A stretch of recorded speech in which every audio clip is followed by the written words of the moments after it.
আসসালামু আলাইকুম সবাইকে। আজকে কে কি রান্না করছেন? আলহামদুলিল্লাহ। আজকে আমি আলুর ভর্তা বানাইতেছি। এই যে ঝাল ঝাল করে ভাত খাইতে পারি না, তো ভাবলাম একটু ঝাল ঝাল করে আলুর ভর্তা বানাই। তো ভিডিওটি ভালো লাগলে চ্যানেলটি সাবস্ক্রাইব করে দিবেন, লাইক কমেন্ট শেয়ার করে দিবেন। ভিডিওর মধ্যে ভুল ত্রুটি দেখলে প্লিজ ক্ষমার দৃষ্টিতে দেখবেন। তো এই যে আমি আলুর ভর্তা বানায় নিলাম। আলুর ভর্তাটা হয়ে গেছে। আজকে রান্না করব আলুর ভর্তা, শাক দিয়ে চিংড়ি শুটকি আর হইল ডাল।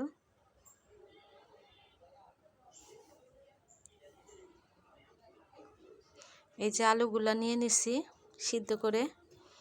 আর বাড়ির পাশে থেকে কলমি শাক হয়েছে, আমার ভাইয়ের বউ আর কি আমাকে তুলে এনে দিছে কলমি শাক।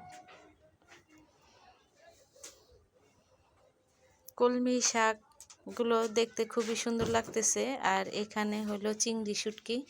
তো চিংড়ি শুটকি দিয়ে কলমি শাক রান্না করব। ভিডিওটি পুরো ওয়াচিং করে দেখবেন, ভালো লাগলে বলবেন, খারাপ লাগলেও বলবেন। তো এই যে আমার রান্না হয়ে গেছে শাক শুটকি, এটা দিয়ে ভাত খাবো। আজকের জন্য এই পর্যন্ত। আল্লাহ হাফেজ।